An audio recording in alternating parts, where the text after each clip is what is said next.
Sud Radio, le 10h midi, mettez-vous d'accord, Valérie Expert. Le 10h midi avec les débats aujourd'hui. On va parler de la grève à la SNCF. Les Jeux Olympiques, les Français vont-ils enfin se réjouir? C'est ce que demande Yannick Noah. Dérive sectaire, l'Assemblée nationale la création d'un délit contre les gourous 2.0. Et puis de la violence encore et toujours avec cette femme de policier tabassée en Seine-et-Marne. C'est une agression qui a été commise par des jeunes femmes entre 16 et 20 ans, connues des services de police. On va en parler avec vous aujourd'hui avec Alexis Bachelet. Bonjour, maire adjoint à Colombes, ancien député PS. Lucas Véran, bonjour, vous êtes adjoint au maire de Neuilly. Mathieu Schenk, cofondateur de Délit d'Opinion. Bonjour. Vous êtes... c'est quoi votre métier? Alors, je travaille aujourd'hui, je suis directeur de la communication et des sciences comportementales d'une grosse scale-up qu'on appelle IBAN First. Parce que vous vous occupez vous vous intéressez au comportement des Français. Exactement. Et vous avez publié La Fabrique des solitaires aux éditions de l'Aube. Et Georges Kuzmanovic, qui ne devrait pas tarder à arriver, président. Il est toujours en retard, Georges. C'est pas pour balancer, c'est une marque de fabrique. Je pense que Georges... Si le souverainisme est en retard, ils ont toujours un train de retard. Voilà. C'est comme ça, les souverainistes... Attention, ça lui sera répété. Je pense qu'on va lui dire que l'émission a avancé, a été avancée. Je vois juste, c'est juste anecdotique, vous savez, Carla Bruni a publié une photo de Nicolas Sarkozy au Maroc où elle montre son homme en train de montrer les muscles de ses bras et quelqu'un sur Twitter lui a dit « Ok, maintenant monte la cheville ». J'ai trouvé, ça m'a fait rire. Il n'a pas encore de bracelet électronique, Nicolas Sarkozy, mais donc il a fait appel de la décision de Big Malion, et ça ira en cassation. Bref, on commence avec vos coups de cœur et vos coups de gueule. Commençons avec vous, Lucas. Oui, Valérie, un coup de cœur qui sera nuancé d'une pointe de doute, c'est effectivement sur l'inauguration d'un centre de recherche en intelligence artificielle avec la venue de Sundar Pichai, le PDG de Google hier. Alors, inauguration en grande pompe avec la présence de 4 ministres, de Valérie Pécresse, d'Emmanuel Grégoire pour la ville de Paris. Ce qui fait effectivement de la région Île-de-France et plus spécifiquement de la ville de Paris, effectivement, un centre mondial de l'innovation et de recherche en matière d'intelligence artificielle. C'est le patron de Google qui le dit, mais derrière, en fait, cette installation, cette inauguration, il y a énormément d'initiatives avec effectivement la présence de géants américains. Meta avait installé, donc Facebook avait installé en 2015 centre de recherche. Ce qui est intéressant et la vraie question, c'est ça la pointe de doute et le questionnement pour la suite, c'est est-ce que finalement ce ne seront que les géants américains qui s'installeront à Paris pour fédérer, attirer les talents, ou est-ce qu'on sera capable de construire des modèles d'IA français? À ce titre-là, il y a plusieurs initiatives. QTI qui a fait l'objet d'une levée de financement de la famille Saadé, de Xavier Niel et puis d'Eric Schmidt, ex-patron de Google, et puis plus récemment Mistralia, qui effectivement est maintenant valorisé à 1 milliard à plus d'1 milliard de dollars, ce qui en fait une licorne en un temps record. Donc espérons que demain, les talents qui sont attirés par les géants de la tech américains soient attirés par des initiatives européennes prometteuses. Vous pensez que c'est possible? Oui, je crois qu'on a une fenêtre de tir. Alors effectivement, OpenAI, les Américains ont un temps d'avance, mais c'est vrai que nous avons les meilleurs tech en France. Mistral est aujourd'hui une réussite assez prometteuse. Bien sûr, l'ensemble des GAFA sont lancés dans la course pour l'IA. Il y a Llama, tu en parlais, avec Meta, il y a effectivement OpenAI avec Microsoft, mais c'est vrai que Mistral est une pépite assez prometteuse, soutenue par Xavier Niel, qui a injecté, je crois, l'équivalent de plusieurs centaines de millions d'euros pour l'IA à travers différents projets. On a une carte à jouer et je pense qu'il ne faut pas la lâcher. On a les meilleurs techniciens, on a les meilleurs scientifiques. Non, pas de... Oui, Alexis Bachelet, une remarque? Oui, juste une remarque, c'est qu'effectivement, je pense que ce qui se joue là, à travers la question d'intelligence artificielle, c'est en fait beaucoup plus simplement que des enjeux technologiques, économiques et financiers. Je pense que c'est l'indépendance stratégique de l'Europe, notamment par rapport aux États-Unis. On voit ce qui est en train de se passer aujourd'hui au cas où Donald Trump redevient des présidents des États-Unis, l'OTAN se dissout. Au cœur des enjeux stratégiques, il y a, Georges Kuzmanovic va arriver, mais la question de la souveraineté aujourd'hui des Européens que ce soit sur le plan militaire, mais aussi économique, industriel et technologique, est un enjeu, à mon avis, fondamental. Il faut qu'on se dise que le monde d'aujourd'hui n'est plus le monde d'hier.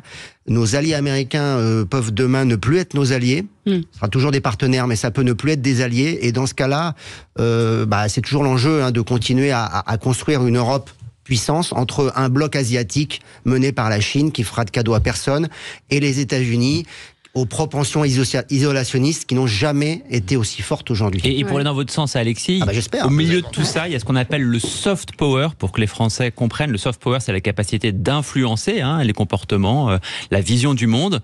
Et pour tous ceux qui ont essayé ChatGPT offre aujourd'hui une vision du monde. Donc il est, même si ses réponses sont plutôt nuancées, il est en capacité de nous donner des avis extrêmement éclairés, plus ou moins balancé sur les États-Unis, sur les sujets économiques, sur des entreprises. Et c'est pour ça aussi qu'il faut qu'il y ait un soft power français pour que la seule vision du monde ne soit pas une vision du monde américaine. Oui, à suivre. Effectivement, c'est intéressant de voir cet éclairage. Georges Kuzmanovic vient d'arriver. On faisait remarquer que la République souveraine est toujours en retard. C'est ce qu'a dit Alexis Bachelet. Non, vous êtes toujours en retard. Ah oui, c'est la deuxième fois. C'est la deuxième fois. Non, on remarque. Bon, donc Georges vient d'arriver, président Georges Kuzmanovic, président. Oui, absolument. On fait remarquer, c'est pas une entrée discrète. Président de République souveraine. Alexis, c'est un coup de blues. Alexis Bachelet, vous êtes triste ce matin. Oui, je suis triste. Je suis triste parce que Kylian Mbappé va quitter le PSG et que. Ouais. C'est vrai que c'est l'information du jour. En tant que fan du PSG. Non, de football. D'abord, football. Mais attention, en Ile-de-France, le club le plus, je dirais, emblématique aujourd'hui à Paris, en région parisienne, même s'il ne faut pas oublier le Red Star et d'autres clubs, mais c'est quand même le Paris Saint-Germain qui est en Ligue 1. Et il y avait une star quand même dans cette équipe. Moi, j'étais au Parc des Princes encore pour le 8e de finale de Ligue des Champions. Et bon, s'il n'y avait pas Mbappé dans cette équipe, voilà, c'est compliqué. Donc là, il s'en va. C'est un peu attendu. On savait qu'il avait pas signé. Il est en fin de contrat depuis le 1er janvier. Il peut signer dans le club qu'il veut. C'est un feuilleton. Le Real de Madrid a ouvert grand les portes. C'est le plus grand club du monde aujourd'hui. Il veut aller jouer dans le plus grand club du monde. Moi, je lui en veux pas. Mais ce que je trouve triste, c'est que quand même il va s'en aller alors que c'est un joueur emblématique et que ça va laisser quand même un vide, la nature hors du vide. Donc on espère quand même que le PSG gardera une certaine capacité à rester compétitif malgré le départ de son joueur emblématique. Ouais, Mathieu. Alors, moi, je suis un footix, donc je suis le football de quoi, loin. Un footix un footix, c'est quelqu'un qui s'exprime sur un sujet comme ça, mais qui ne connaît pas grand-chose. Et donc, en tant que footix à suivre, pour moi, l'essentiel était qu'il va rester un grand joueur dans l'équipe de France. Que le PSG finalement a peut-être été écrasé par Mbappé parce que on n'a pas vu de nouvelles générations éclore et que ça va peut-être donner du champ libre pour d'autres joueurs. Et troisième élément qui est important, alors j'ai entendu ce chiffre-là de 200 millions. Il paraît que le départ de Kylian Mbappé libérait environ 200 millions. Avec 200 millions, on peut faire une super équipe. C'est le plus gros salaire du club. On peut faire une super équipe et recruter d'autres talents. D'autres talents. Bon, il y a d'autres. Toi, vous êtes. C'est vrai que la question en tant que supporter de l'OM. Non. Alors en plus pendant longtemps j'étais supporter parisien, mais c'est vrai que je suis plus trop le foot pour être honnête, mais j'étais un grand supporter parisien spécifiquement lors du maintien, donc je n'ai aucun procès en illégitimité sur le sujet. Mais la vraie question, c'est que depuis l'arrivée de QSI, donc l'investisseur qatari dans le PSG depuis 2012. 2011, donc en fait, c'est quand même. Non, mais c'est la précision, effectivement, est mère de toutes les vertus. Et donc, près de 13 ans après, est-ce que ce départ-là, finalement, ne vient pas remettre sur le devant de la scène la question, c'est est-ce que Paris a vraiment les ambitions de ses moyens, pas tant en termes de moyens financiers, mais en termes de culture du club par rapport au FC Barcelone, à la Messa. Enfin, c'est vrai que pour l'instant, il y a cette idée qu'à Paris, il y a des mercenaires qui terminent leur carrière. Il y a un collectif qui a du mal parfois à se faire jour, où il y a effectivement, et c'est ce que vous disiez, parfois des individualités, on se souvient des frasques de Neymar, qui finalement surplombent l'identité d'un club qui pourtant est très riche depuis la création en 1970. Georges ? Non, bon, pas d'avis. Très bien. Mais les auditeurs qui me disent franchement, il n'y a pas. Paris, c'est le Qatar. Il n'y a pas plus grave, mais c'est un vrai sujet de société. C'est la une du Parisien. On aurait pu parler de l'Ukraine, mais bon, c'est vrai que les sujets ne sont pas toujours très gais. On ne va pas faire que des sujets anxiogènes. Absolument. On essaye de varier. Mathieu, vous, c'est un coup de gueule. Bah oui, désolé, je ne vais pas varier parce que je vais rester à Paris. Et c'est un coup de gueule contre la mairie de Paris qui est lancée en guerre, en croisade contre les écoles libres et les écoles privées. On s'en souvient, elle avait profité de la polémique Oudéa Castéra pour suspendre sa subvention à l'école Stanislas. Et là, les Parisiens ont découvert que dans une Astérix de 180 pages quand même, dans le PLU, elle avait décidé de pastiller 7 établissements parisiens privés. Ça veut dire quoi ? Ça veut dire que ces 7 établissements-là pourront finalement être transformés en logements sociaux si d'aventure ils faisaient des travaux de rénovation pour le confort de leurs enfants. On imagine bien l'épée de Damoclès qui pèse sur ces établissements privés, qui accueillent d'ailleurs une population qui est mixte également et qui font vivre des arrondissements en termes de dynamisme. On aurait préféré que, à la place de j'ai envie de dire, discussion un peu bidon sur le SUV, il y a des vraies discussions sur ces sujets-là. Veut-on véritablement transformer des écoles en logements sociaux ? Et le pire est que la mairie de Paris ne semble pas voir le problème. Les établissements n'avaient pas été prévenus, les parents n'avaient pas été prévenus, et derrière ça, il y a la liberté de choisir l'école pour ses enfants. Heureusement, le sujet n'est pas clos parce que le PLU n'a pas été voté et les Parisiens sont en train de se mobiliser. C'est le sujet que vous connaissez ou pas, Alexis Bachelet ? Je suis élu à l'urbanisme. Oui. Je fais le PLU dans ma ville. Bon. Mais j'espère que vous le faites en concertation. Donc, d'abord, il y a des concertations qui sont imposées, obligatoires, des enquêtes publiques. Donc, il y a tout un tas de volets qui permettent aux gens de s'exprimer s'ils ont des désaccords avec les orientations qui sont portées par la municipalité, quelle qu'elle soit. C'est la même règle partout. Mais là où je suis un tout petit peu étonné, c'est d'un point de vue vraiment technique, c'est que je ne vois pas comment on peut forcer la mutation d'établissements scolaires vers du logement, même si, à vérifier, moi je n'ai pas lu le PLU de Paris, mais bon, je connais le PLU à Colombes et dans mon secteur, mais à Paris je regarde ça de loin. Il peut y avoir des innovations intéressantes d'ailleurs dans tous les PLU. En fait, soit le site il appartient à une congrégation, à une association, à je ne sais quoi, et ils sont propriétaires, personne ne peut les forcer à partir. Et c'est exactement le problème. Personne ne peut les forcer à partir. Ce que éventuellement la ville peut empêcher, c'est le développement. C'est-à-dire de les empêcher de faire des travaux d'agrandissement, par exemple. Ça, le PLU peut encadrer la constructibilité et donc. Alors, je crois que c'est la faille. Je crois que c'est la faille dans laquelle ils sont rentrés. En fait, je trouve que, faudrait vérifier quand même. Ouais. Je sais que des fois les gens sont un peu prompts à s'enflammer. Non, mais je crois que ça a été vérifié sur certaines dispositions. Par ailleurs, sur des choses assez techniques, d'urbanisme, etc. Mais je vois pas comment, en fait, on peut chasser une école privée ou même un équipement en général. Quoi. Ça me paraît très compliqué. Je crois que d'ailleurs la mairie de Paris ne nie pas du tout le pastillage, elle ne le remet pas du tout en cause. Et franchement, transformer des établissements scolaires en logements, ça n'a aucun sens. Ça n'a aucun sens. Et ils évoquent le fait que ils sont rentrés dans une faille qui est de dire la rénovation. Donc effectivement, dans les écoles, il y a des rénovations. Et ils sont rentrés dans cette faille-là pour dire s'il y a des rénovations, à ce moment-là, on aura la possibilité de préempter ces logements entre 30% et 100% pour en faire des logements sociaux. Mais préempter ces logements, ça veut dire que les logements, ils existent déjà. Non, j'ai préempté, ces écoles pour en faire des logements et des logements sociaux. Donc effectivement, au cas où l'école ferme, techniquement c'est ça le sujet. La préemption, elle est très encadrée juridiquement.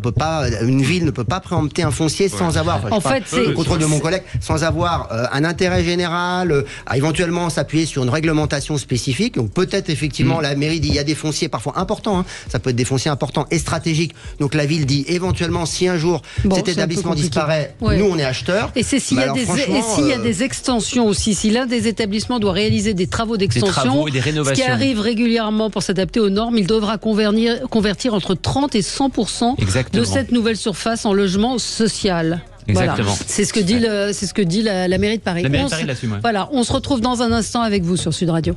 Sud Radio. Sud Radio. Parlons vrai. Parlons vrai. Sud Radio. Parlons vrai. Ça s'est passé sur Sud Radio. La France paralysée par la grève des contrôleurs SNCF. Allemand, vous travaillez en montagne. C'est un coup dur. Vous connaissez, Patrick, le slogan des montagnards.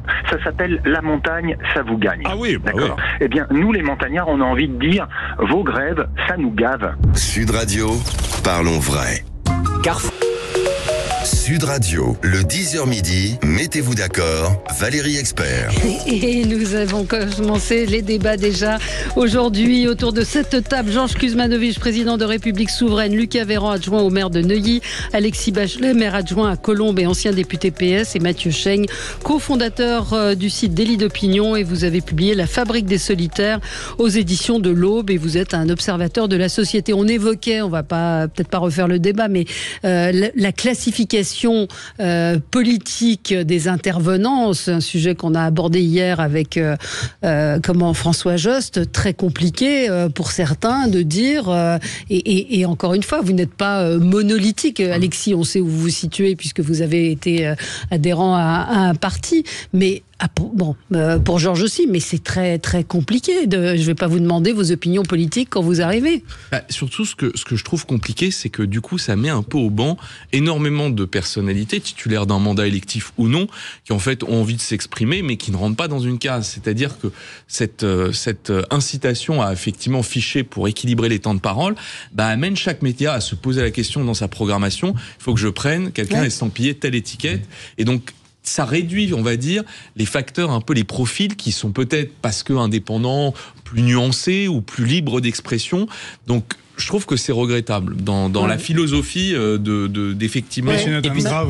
C'est une atteinte grave. Oui, Georges Kuzmanovic, oui. S'il y a quelque chose qui résume l'Occident, quelles que soient nos différences, c'est le concept de liberté. Et on va en parler avec vous parce que c'est aux États-Unis, alors que c'est un pays où sur le conflit en Ukraine, il y a beaucoup plus d'analyses. Sur les conflits à Gaza, il y a beaucoup plus d'analyses qu'ici. Ils n'interdisent pas des chaînes Telegram pro-russes, ils n'interdisent même pas RT. Je prends exprès cet exemple parce que ils sont ceux qui fournissent le plus d'armes à l'Ukraine. Mais parce que pour eux, la liberté d'expression est un élément, mais vraiment central de la démocratie. Après, les États-Unis si elle est défaillante, mais non, il n'y a pas de problème. Mais ça peut pas fonctionner en fait. Dès qu'on commence à, vous avez parfaitement dit, qui est à gauche, qui est à droite, qui est un peu un tiers, un quart, ça va être un flicage de la société. Oui, c'est un flicage. Qui est délirant. Mathieu, vous voulez. Et puis c'est totalement à rebours de l'émancipation des individus et des citoyens eux-mêmes. Ils se sont affranchis ces 15 dernières années des étiquettes partisanes. Il y a environ, je dis ça de tête, environ 40% des gens qui ne se sentent pas proches d'aucun parti ni d'aucune étiquette partisane, et c'est au même moment où l'Arcom souhaiterait étiqueter les intervenants dans les médias. Je crois que l'Arcom ne souhaite rien du tout. Je crois que l'Arcom va être obligé de se pencher sur la question à cause du Conseil d'État et à cause de ce rapport qui a été fait à la demande de Reporters sans frontières. C'est totalement inapplicable et non, Alexis, vous n'êtes pas d'accord ? C'est pas que je suis pas d'accord, mais d'abord je suis un acteur de ce jeu médiatique, puisque moi, pendant très longtemps, j'ai essayé d'aller sur CNews le plus longtemps possible. J'avoue, un jour, j'ai craqué. C'est vrai qu'à force de faire des plateaux à 3 contre 1, des fois, à la fin, on se dit, en fait... c'est Gladiator, alors, pardon, 3 plus 1, parce que souvent, l'animateur, le journaliste, en plus... Les parties prenantes. ...penchent vraiment et disent, et vous reprennent en disant, vous racontez n'importe quoi. Enfin, il y a Pascal Praud qui est un peu pro de ce type de formule, mais même quand vous avez un journaliste de seconde zone à CNews à 23h, le gars, il vous coupe. Donc c'est vrai que non, mais je veux dire inconnu par rapport à Pascal Praud, pardon, ou de seconde partie de soirée, Valérie. Pardon, je veux pas faire de la peine à la corporation. Excusez-moi, pardon, excusez-moi, Valérie. Non, c'est gens qui sont rien. Deuxième ligue. Je bats ma coupe. C'est gens qui ne sont rien. Je bats ma coupe. Pardon, excusez-moi, amis journalistes, pardonnez-moi, continuez à m'inviter. Non, enfin, j'y vais plus. Non, j'y vais plus, franchement, parce que j'ai craqué, c'est vrai. Puis en plus, j'avais envie de faire autre chose de mes soirées, mais ça me regarde. Mais c'est vrai qu'il y a quand même un sujet. En fait, le problème, je crois, il revient historiquement au fait que quand on obtient un droit de diffusion sur un canal, vous avez une espèce de cahier des charges. Et en fait, ce que semblent dire des juristes, mais le Conseil d'État, c'est quand même d'abord des juristes, c'est qu'en fait, dans le cahier des charges de CNews comme des autres, LCI, BFM, enfin tous les gens qui font de l'information et qui ont obtenu le droit de diffuser sur la TNT, ils doivent remplir le cahier des charges et le respecter.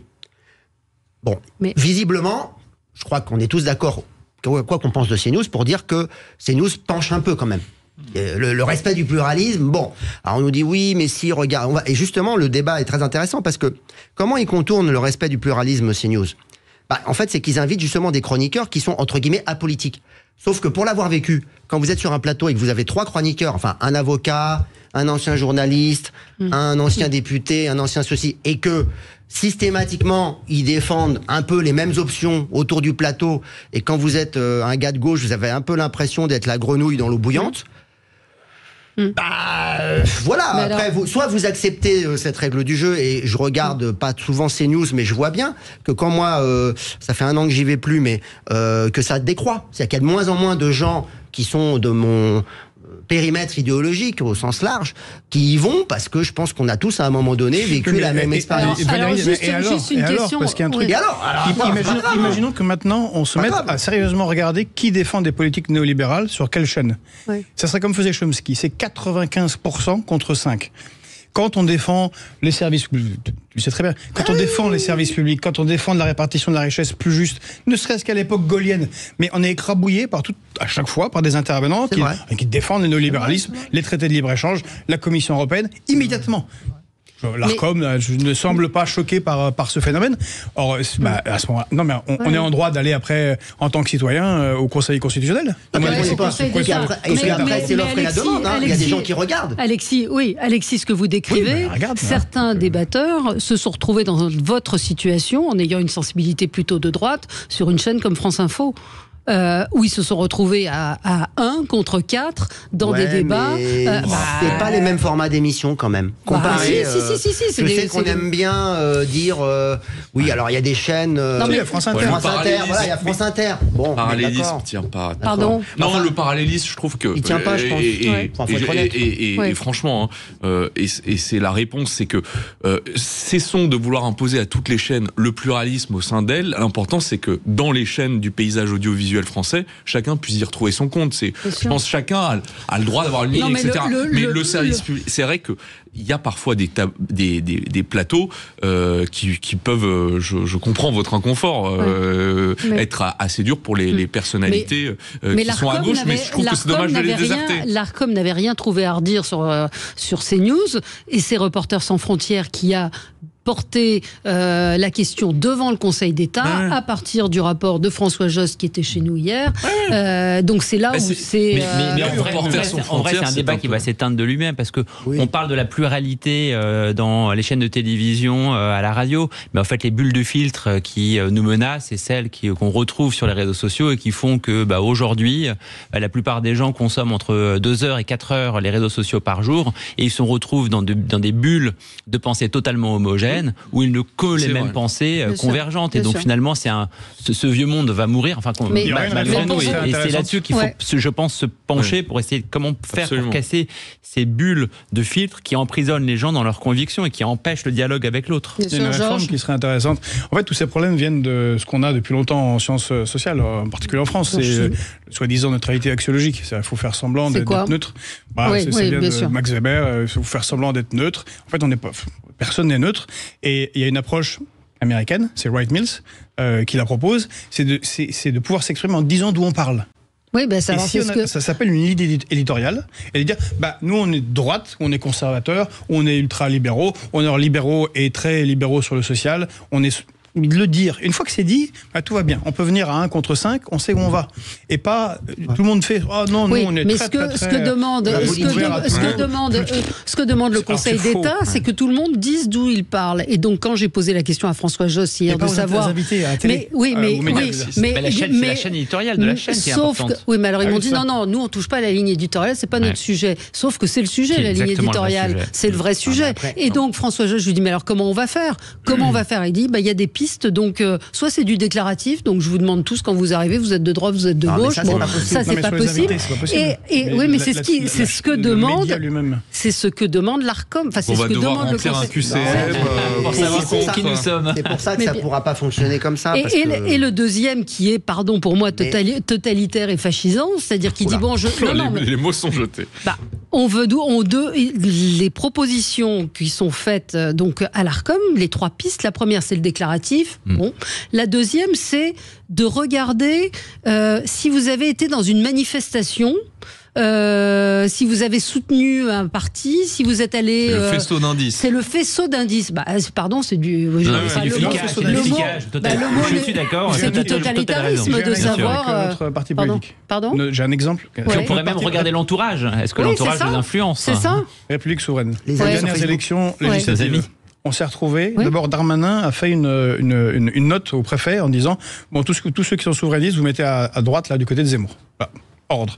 Mais les préfectures ont fait un peu ce qu'elles ont voulu. Et ce qui fait que nos candidats sont retrouvés de l'extrême gauche, parce que certains étaient anciens EFI qui sont retrouvés dans ce qui est émis par le ministère de l'Intérieur, jusqu'à Zemmour. On avait des candidats qui étaient jetés n'importe où, puisque on avait en face de nous des gens qui réagissaient en disant « Ah, mais vous parlez de souveraineté, donc c'est de droite. » Souverainisme de gauche ou de droite?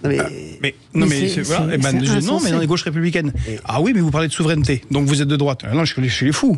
C'est-à-dire qu'il faudrait se décider, définir qu'est-ce qui est de gauche et qu'est-ce qui est de droite. Ça ne marche pas en plus parce que ce qui est assez pervers dans ce système, c'est que vous avez des gens qui disent, qui viennent sur un plateau en disant je suis de gauche parce que j'ai été adhérent du Parti socialiste en 2015. Bon, ils y sont plus. Cohn-Bendit. Vous les écoutez sur le plateau. Ils sont d'accord avec les deux autres qui sont plutôt à droite, voire à droite de la droite, mais le gars, il se revendique de gauche. Vous voyez ce que je veux dire ? Donc ça veut rien dire.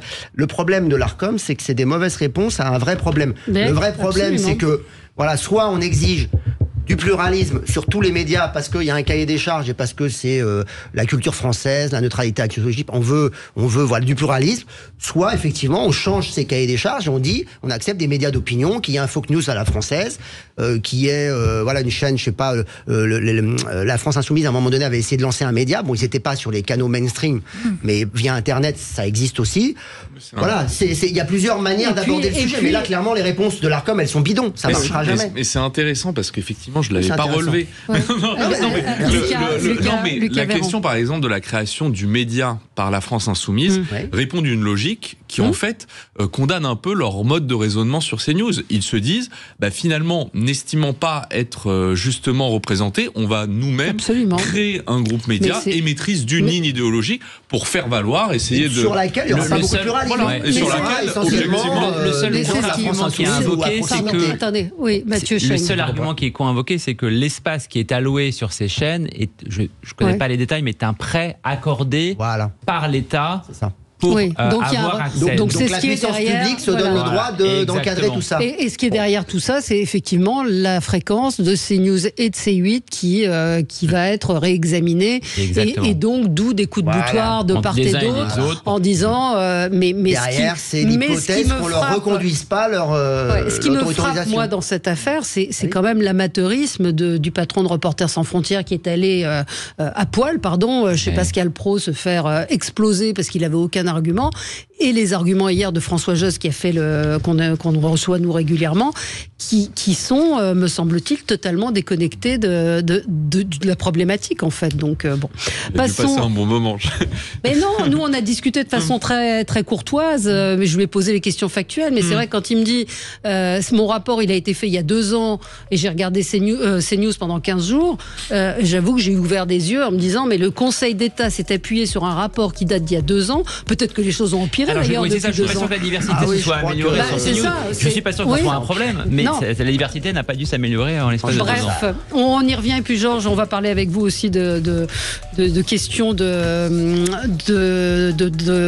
fichage d'une autre sorte et de fichiers. À tout de suite.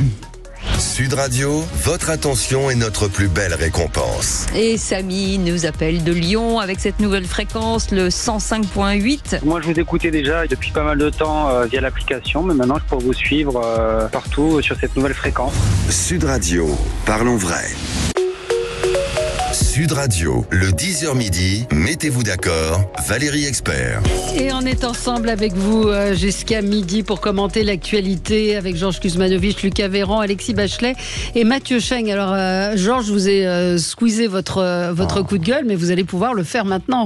Mais c'est un coup de gueule que j'ai déjà fait régulièrement ici, je crois. Ouais. On apprend par le canard enchaîné que EDF n'a trouvé rien de moins intelligent que de transférer une partie de ses données numériques à Amazon. Mais comment, et donc pourquoi parce que EDF a énormément, c'est des centaines, des millions de pièces différentes et tout dans ces 56 centrales nucléaires, et tout ça c'est sur papier et il faut numériser, et donc ça a été proposé à Amazon. C'est la même chose que quand on a envoyé nos données de santé des Français à Microsoft, ou qu'on a branché Windows sur le ministère de la Défense. Et ce qui est intéressant, c'est qu'on a un président qui parle de tech, qui fait c'est la French Tech, on en a parlé quand vous étiez avant que vous n'arriviez. Justement, c'est la Startup Nation. Et bon, ça fait 10 ans et on n'a toujours pas de cloud et de système de souverain, justement, numérique français. Pas même européen. Lucas. Et donc là, mais c'est un vrai problème, c'est que, alors en même temps, c'est là, et je finis là-dessus, c'est qu'on a une période où on parle beaucoup d'espions russes et d'influence russe. Souvent dans un grand bordel qui ressemble plus à du macartisme que de la traque sérieuse des espions et des influenceurs russes réels. Par contre, du côté des États-Unis, rien.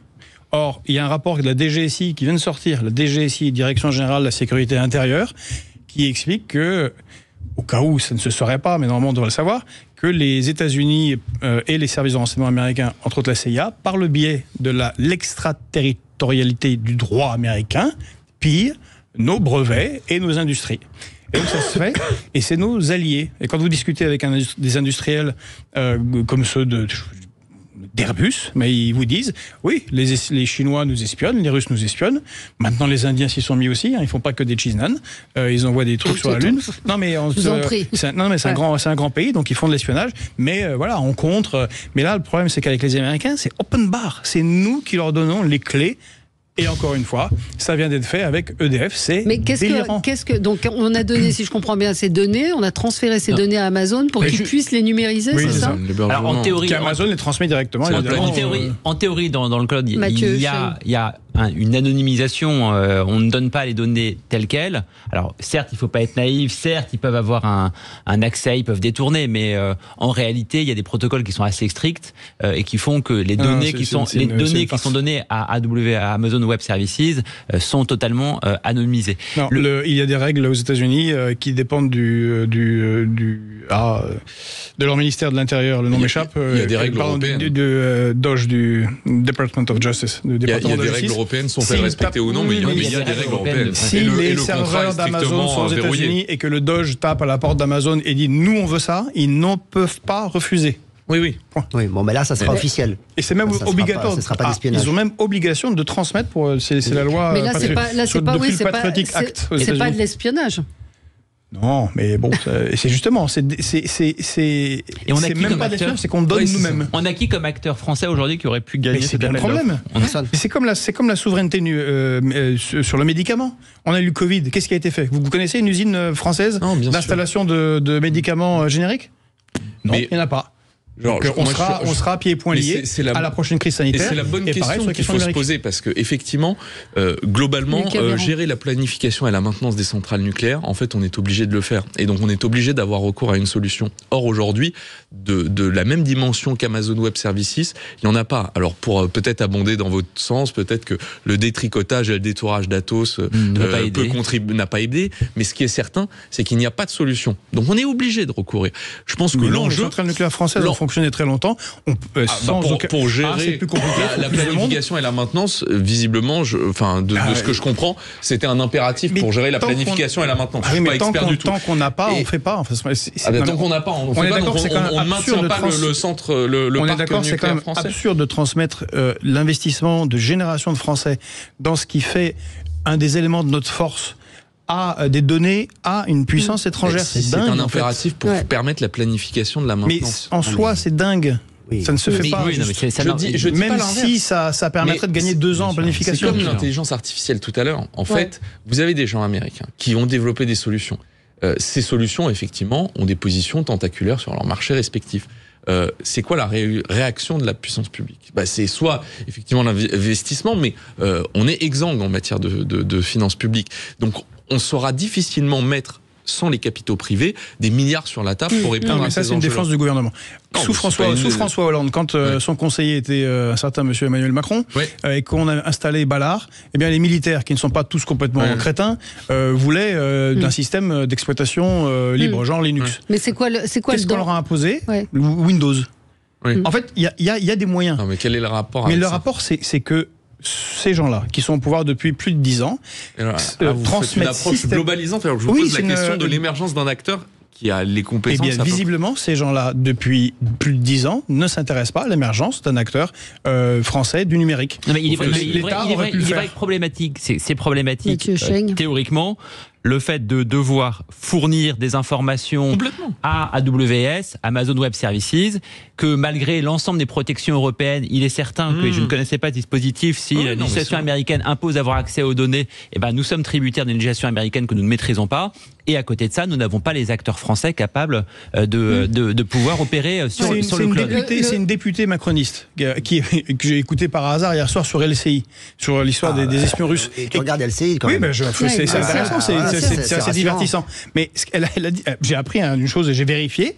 Elle a constaté que les permanences d'un grand nombre de députés avaient des serveurs Huawei. Mais il faut être débile, en fait. C'est pas possible. C'est pas que les Américains, c'est à un moment donné, mais c'est les Chinois. Et on est dans un pays où on avait. Le risque, c'est quoi ? C'est l'espionnage ? C'est évidemment. C'est l'ingérence ? Non, mais c'est pour qu'on l'espionnage, l'ingérence et piquer des brevets. Parce que si on nous prend les brevets, les gens vont faire moins cher des choses que nos ingénieurs et nos chercheurs ont mis des années à développer. Mais moi, je suis d'accord. Et c'est un problème global, là, vraiment. Et je reviens encore plus loin. En 2000, on avait des conglomérats en France. La Compagnie Générale d'Électricité, dans laquelle il y avait Alstom, Technip et entre autres Alcatel.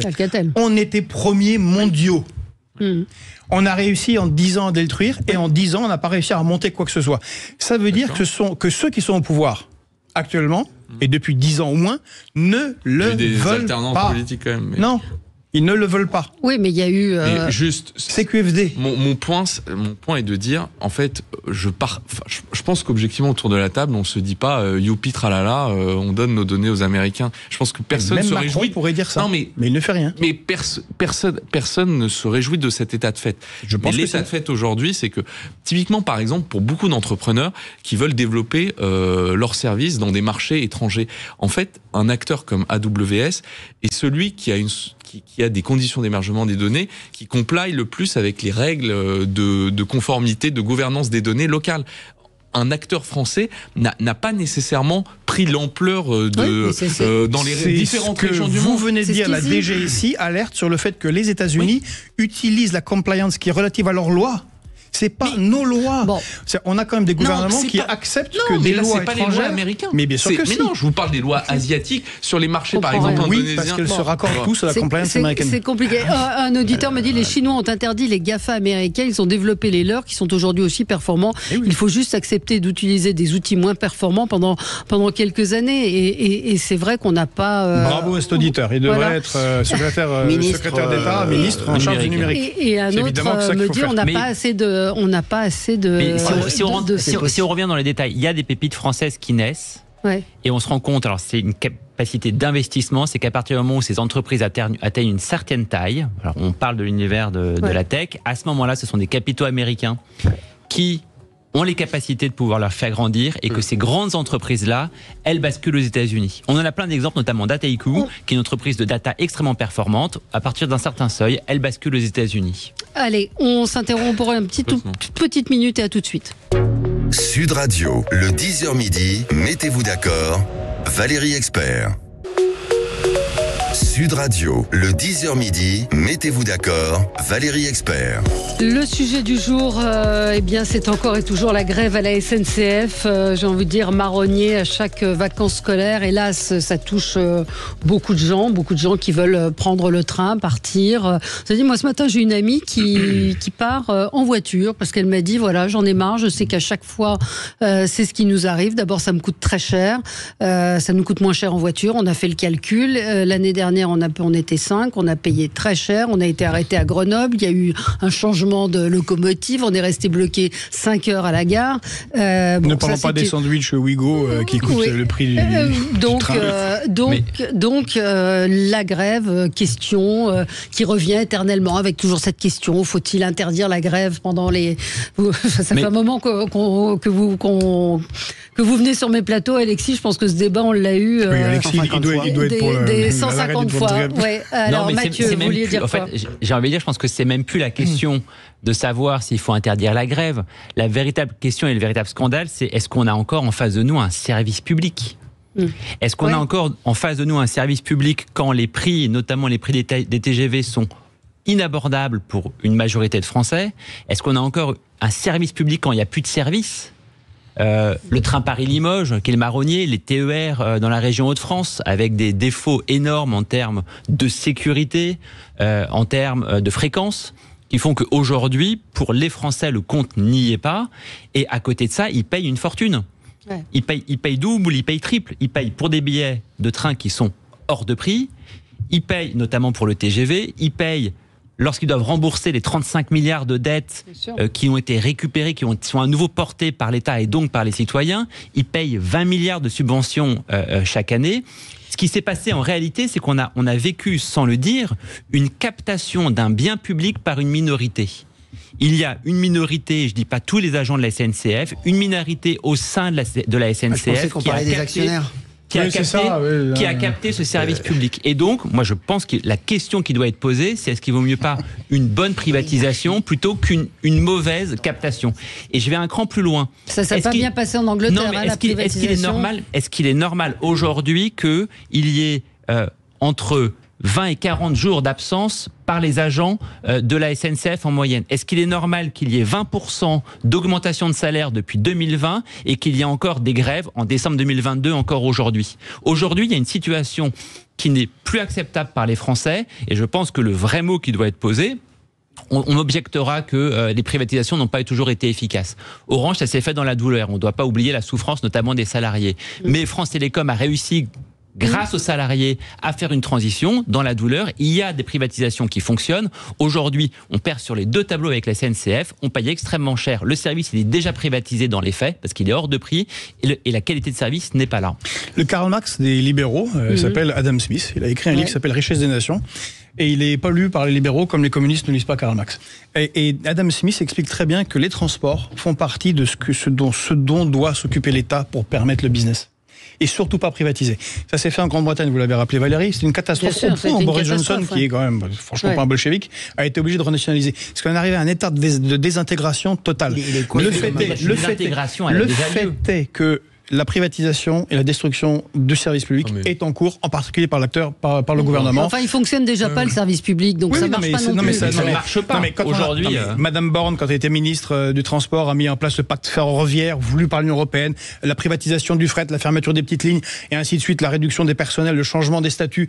Et quand on est face à un gouvernement qui, par exemple, sur la retraite, si vous vous souvenez, dit merde à 92% des salariés, de droite ou de gauche, qui n'en veulent pas, eh ben, ceux qui ont une arme, ils ont prévenu qu'ils allaient le faire. Je vous le mets en mille, vous allez voir aux prochaines vacances et au JO, ils ont annoncé, vous ne nous écoutez pas pendant les... Oui, et bien évidemment que c'est embêtant pour les Français. Vous pouvez demander n'importe quoi à ce tarif-là. Oui, mais c'est pas n'importe quoi, c'est dans un contexte d'effondrement du système du service public.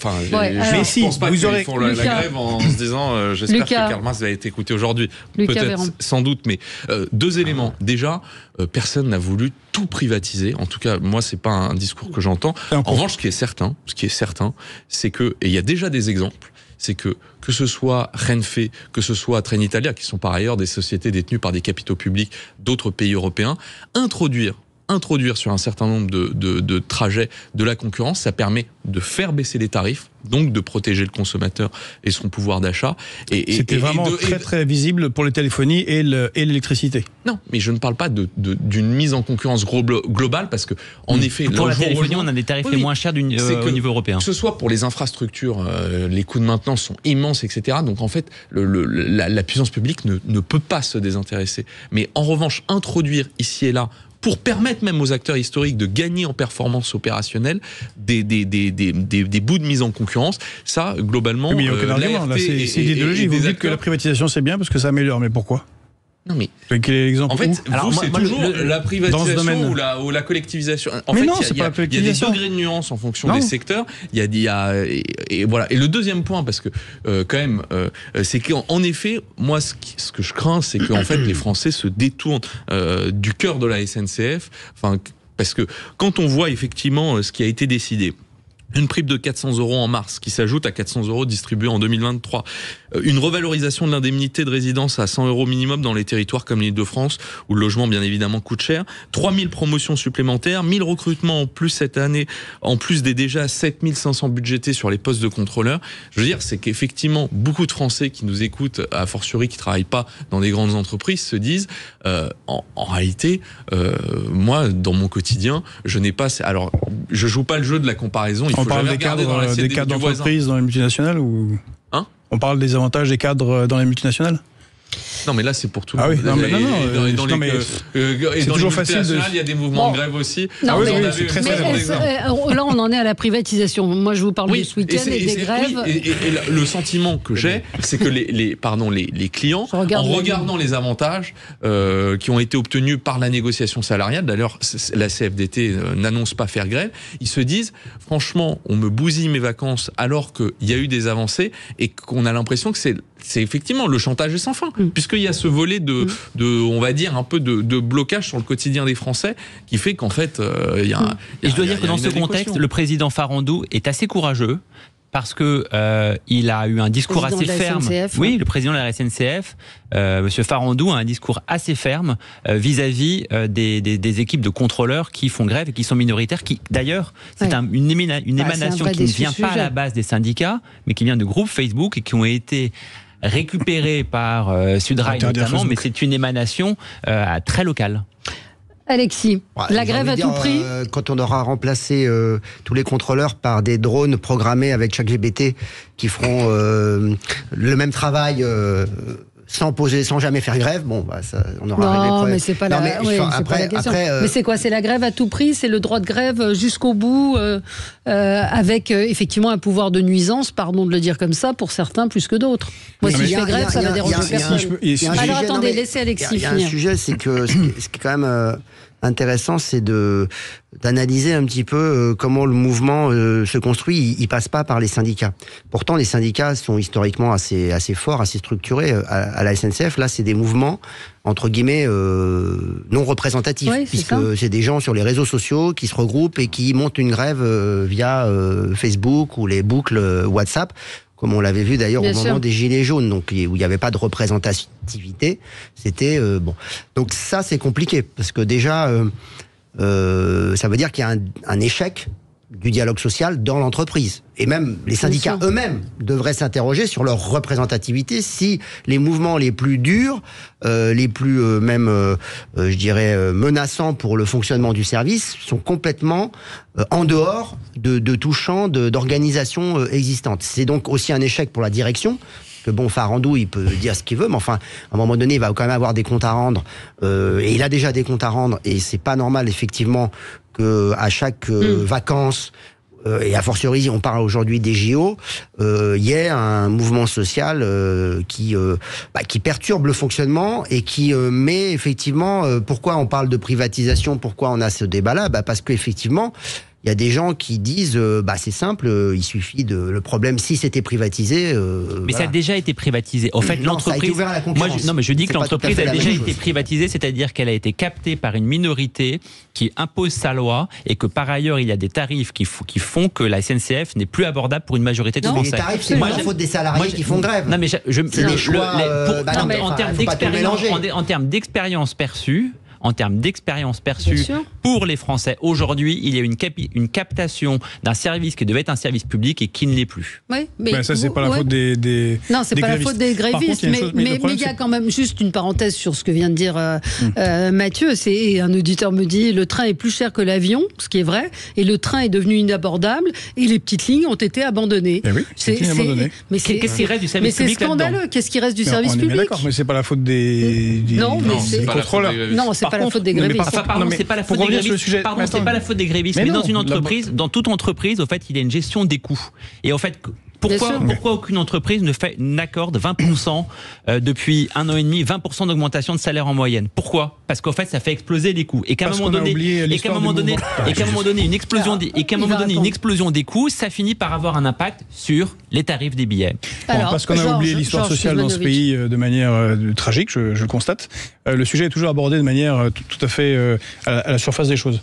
Oui, c'est très très emmerdant pour les Français. C'est le terme cru, ça les fait chier, ça les fout dans une situation pas possible. Il y a les gamins qui pleurent. C'est un bordel colossal.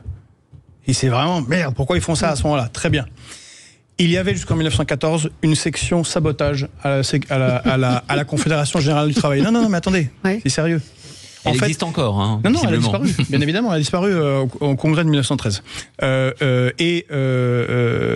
Aux États-Unis, actuellement, comparé à la France, c'est là où il y a le plus de jours de grève, en valeur absolue et en relative. C'est vrai. Parce que il n'y a plus de syndicats. Les syndicats ont été sabordés. Et quand vous sabordez les syndicats, les syndicats, ça fait très bien. On se retrouve dans des situations loufoques.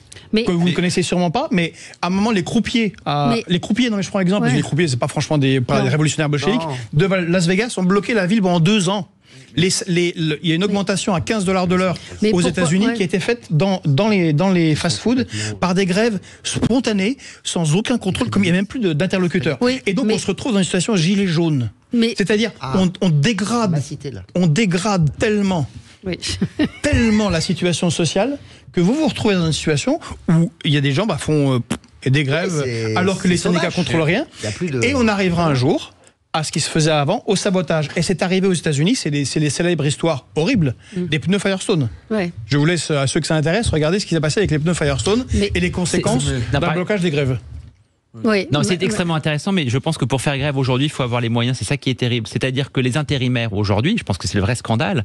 Tous les gens qui travaillent dans la France du back-office, qui a été si bien décrite par Jérôme Fourquet ou par la Fondation Autrement, cette France-là qui multiplie les contrats, les CDD, les intérims, cette France-là qui souffre, elle n'a pas la possibilité de faire grève. Et ça, c'est un scandale encore plus élevé. On avait un système décrit où on avait voice, exit loyalty. On a pour droit de parler, de sortir ou d'être loyal à l'entreprise. C'est le cadre de l'État-providence américain, français, de nos sociétés. Or, on a des gens qui sont tellement précarisés qu'ils peuvent rien faire de cela et vous sortez du dialogue social et vous mettez le pays à risque par des grèves sauvages ou des sabotages. On va y revenir. On marque une pause et on se retrouve dans un instant. Mais pourquoi il n'y a plus de syndicats ? Pourquoi est-ce qu'il faudrait obliger mais pourquoi les syndicats mais pourquoi ils ne représentent plus ? Pourquoi les gens n'adhèrent plus aux syndicats ? C'est pas seulement le mouvement de désocialisation. On va y revenir dans un instant. Sud Radio, le 10h midi, mettez-vous d'accord, Valérie Expert. Sud Radio, le 10h midi, mettez-vous d'accord, Valérie Expert. Bon, on parlait des syndicats, peut-être qu'on peut conclure, je voudrais qu'on dise quelques mots des Jeux Olympiques. Mais pourquoi les gens n'adhèrent plus ? Ils vont peut-être pas avoir lieu finalement. Peut-être. Mais pourquoi on n'adhère plus aux syndicats ? Est-ce qu'effectivement il faut les rendre obligatoires ? C'est la question qu'on a posée ici cette semaine. Qui se pose, mais ce qui est certain, c'est qu'on a l'impression qu'on vit dans un automatisme de constat d'un lent déclin des centrales syndicales et de l'engagement syndical des Français. Moi, je pense, on a une discussion en antenne sur le sujet avec Georges, mais qu'effectivement, les grosses centrales syndicales s'éloignent du cœur des préoccupations des Français en privilégiant toujours la confrontation, l'affrontement, que ce soit avec les pouvoirs publics ou que ce soit avec les directions générales d'entreprise, et que naturellement des syndicats, alors qu'on appelait réformistes, mais surtout qui obtiennent des résultats par le consensus, par la négociation, sont de nature à peut-être générer un nouvel espoir pour ces Français en recherche de solutions pour améliorer leur quotidien. Mais quand on fait le constat que avec des opérations un peu coup de sang, finalement il y a très peu ou pas du tout à la hauteur de leurs attentes d'effets qui découlent, on se dit ces gens-là sont des hableurs et donc on s'en éloigne. Sur la privatisation, quelqu'un me fait une remarque sur les autoroutes en disant si les autoroutes n'étaient pas privatisées, on roulerait sur des routes comme des gruyères. Et c'est vrai que c'est l'exemple en Espagne où après 40 ans de privatisation, les autoroutes, en tout cas en ce qui concerne la région de Burgos et autres, ont été nationalisées. Les autoroutes sont dans un état épouvantable, épouvantable. Il n'y a plus aucun service, les routes ne sont pas entretenues. Même en France, il reste encore il y a 12 000 kilomètres d'autoroutes et naturellement tout ce qui n'est pas... Mais après, les modèles économiques sont très différents. Là, pour le coup, je défends sur le ferroviaire, les investissements sont tellement colossaux. Les gens préfèrent le train. Oui. Et il faut vraiment la puissance publique, que ce soit sur le fret ferroviaire, que ce soit sur l'ouverture des... En fait, par nature, quand il n'y a pas du trafic, donc des grands axes touristiques, c'est une activité qui est un peu déficitaire, le train. Donc si la puissance publique n'est pas là pour soutenir cette activité-là, que ce soit les trains de nuit, les petites lignes rurales, en fait, effectivement, on voit une érosion et donc c'est autant de camions ou de véhicules qui sont utilisés. Donc il ne faut pas... Aujourd'hui... Oui, c'est l'inverse qui s'est passé, c'est ce que j'ai envie de dire. Aujourd'hui, il y a eu une suppression des petites lignes, il y a des lignes régionales qui sont dans un très mauvais état, on en parle très régulièrement. Le transport routier... On voit exactement le contraire. La puissance étatique est là, mais la qualité de service n'est pas là. Oui, mais... L'État, c'est les régions aussi. Les JO vont peut-être nous réconcilier. Les JO, Yannick Noah qui trouve que les Français râlent trop, qu'ils ne sont pas assez enthousiastes, que le paysage est morne à l'approche des JO. On peut pas dire non plus que tout ce qu'on nous annonce soit hyper enthousiasmant. Vous en pensez quoi des JO, Georges? Alors, parce que nous, on a un sondage IFOP fiducial pour Sud Radio où ça a été posé. Vous, personnellement, avez-vous l'intention de suivre les épreuves des Jeux Olympiques et Paralympiques en 2024? 55% disent oui. La cérémonie, 53%. Ce qui est... Voilà. Donc, vous allez... Pour moi, moi, je suis un grand fan des Jeux Olympiques en général. Chez les autres. Non, pas chez les autres. Moi, je trouvais ça... Au contraire, j'étais pour que ce soit en France, mais c'est un révélateur du mal-être et de l'effondrement de la société et des problèmes multiples, au point, j'ai presque inconsciemment, je me demande si on a... Certains n'ont pas un peu envie que ça soit bien raté. Pour Macron, il n'est pas un truc en plus. Mais c'est ta faute. Mais moi, je trouve qu'il y a un peu de ça. Oui, Hidalgo, mais il y a un caste politique qui est au pouvoir, une sorte de ras-le-bol face à tous les problèmes. Et oui, normalement, ça devrait être dans les écoles, on devrait être à fond, faire des trucs. En fait, on n'a pas envie.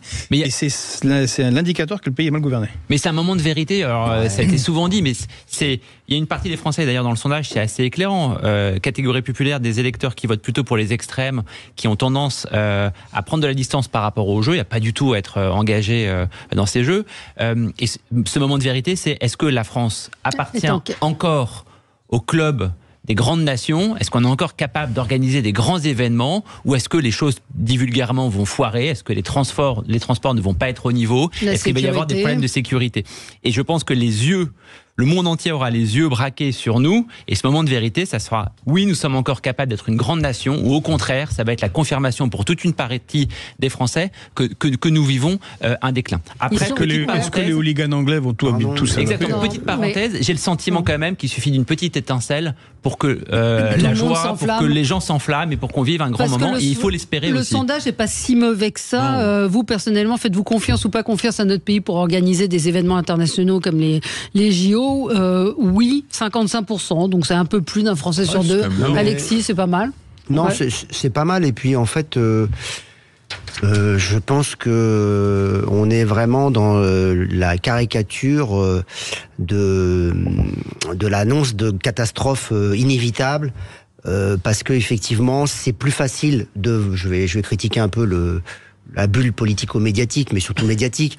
C'est plus facile de vendre son journal ou de faire des émissions pour raconter tout ce qui va mal, les transports ça va pas, les infrastructures. On sera en retard, rappelez-vous, déjà on nous disait il y a 2 ans, 3 ans, il y avait plein d'articles de presse, oh là là on va pas y arriver, les infrastructures, là il y a du retard, etc. Donc c'est de la faute des médias? En fait, il y a... La ligne 15, les médias ont une responsabilité écrasante dans ce climat d'avant JO, c'est-à-dire qu'il y aurait une autre manière de dire les choses. Il y a une manière de dire des choses, c'est de dire voilà, la dernière fois qu'il y a eu les JO à Paris, c'était en 1924. Donc il est probable que pour notre génération, c'est la seule fois, là, tous les gens qui sont autour d'eux et tous les gens qui nous écoutent, quand il y aura les JO la prochaine fois à Paris, on sera tous morts, d'accord ? Donc ça veut dire que c'est l'occasion inespérée de vivre un événement planétaire et séculaire, c'est-à-dire qui n'arrive qu'une fois dans le siècle. Bon, et y a plein de gens qui nous expliquent que tout ce qui va pas aller, on va pas y arriver, on est nul, on n'est pas bon. La France, regardez, on est un pays déclassé, on est un petit pays, on est une petite puissance, on n'est plus capable. Mais c'est pas vrai. Voilà, faut dire, vous êtes bidon. Tous les commentateurs, les gens qui d'ailleurs sont même pas les mains dans le cambouis. Moi, il se trouve que si vous voulez, j'en parle d'autant plus tranquillement que je suis dans une ville qui est site olympique. Et que donc je vois bien que même s'il y a des gens qui râlent sur les réseaux sociaux parce que oh là là, comment on va faire pour sortir de chez nous ? Bah oui, c'est vrai, aux abords des sites olympiques, il va y avoir des restrictions, etc. Donc il y a des gens qui râlent localement, mais c'est marginal. La majorité des gens, ils trouvent quand même que c'est une vraie chance pour notre pays et pour les villes, pour Paris, pour les villes de le 93 qui va bénéficier aussi d'un tas d'équipements sportifs. Il y aura un héritage. Il y a une attention particulière qui a été portée sur les questions de transport, même si il en manquera. Il y aura quand même énormément de nouvelles lignes, prolongement de la ligne 14, des améliorations, le RERE, etc. Bon, il y a des choses qui seront mieux. Et après, ça sera encore mieux parce que au-delà des JO, il y a des investissements qu'on n'aurait pas fait s'il n'y avait pas eu les Jeux Olympiques. On va en bénéficier dès 2024 et dans les années après, il y aura les lignes de transport, elles vont se faire de toute façon, parce qu'il y a des investissements qui ont été faits. Donc finalement, on se plaint avant d'avoir mal, alors que finalement, quoi qu'il arrive, le bilan, il sera positif. Imaginons, même il y aurait des problèmes. Il y en aura sûrement, mais ça sera moins grave que ce que racontent tous les experts en sciences. Mais s'il y a des problèmes, le bilan sera positif. Mais financièrement, vous voyez Montréal qui continue de payer ses Jeux Olympiques depuis. C'est fini ça. Nous, on a fait des jeux qui sont quand même les moins onéreux pratiquement des 20 dernières années. Oui. On a tiré des leçons d'Athènes, on a tiré des leçons de... Oui, c'est vrai, ça c'est alors, vrai.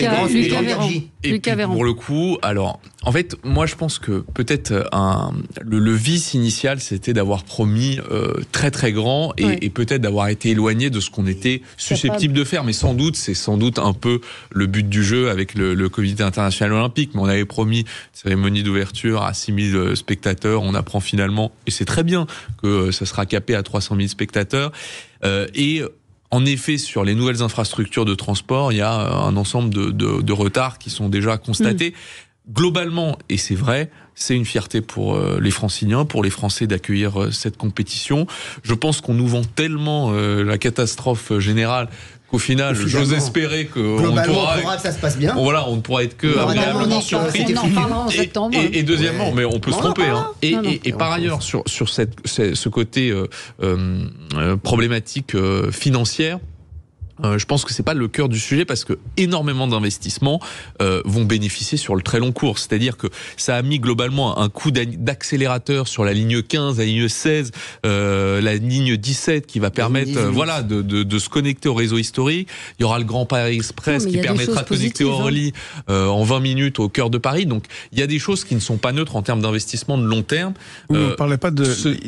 Le fait je vois très bien pourquoi ça échouerait. C'est pas ça le sujet, c'est la morosité. Moi, j'aime bien le rugby et j'ai des amis écossais qui étaient là pour la Coupe du Monde. Ils ont dit c'est bizarre, c'est pas triste. Très. C'est triste. C'est triste. Et c'est vrai que le truc sur la place de mais non, vraiment. Enfin, il faut faire une Coupe du Monde avec des gens qui aiment bien. Je sais pas, il y avait pas d'élan. Et c'est un peu ça qui est inquiétant, c'est la morosité. C'est pas la Coupe du Monde a réussi. Malheureusement, on a été battus, mais enfin trop tôt. Mais à part ça, c'est la morosité générale et les gens la voient de l'extérieur. Et ça sera, j'ai peur que ce soit morose, pas parce que s'ils vont pas réussir à les faire. Il y a beaucoup de gens qui vont partir. On a vu Anne Hidalgo et ça c'est. La manière. Non mais rester les places. En plus, non mais je suis pas là. Mais j'ai trouvé quand même un signe. Elle a dit mais ne partez pas, c'est une connerie. Donc en général, quand on a un propos aussi affirmé de la part d'un maire, c'est qu'il y a peut-être un soupçon de crainte qui se cache derrière. C'est vrai qu'il faut on est content que Madame Oudéa-Castéra se réjouisse que les bouquinistes restent sur les quais, parce qu'on l'avait pas entendu au moment où les gens protestaient, et là elle est très contente. Voilà. Merci à vous. Construise une image. Absolument. Merci à vous. Tout de suite, c'est Alexis Poulain qui sera avec vous. Sud Radio, le 10h midi, mettez-vous d'accord, Valérie Expert.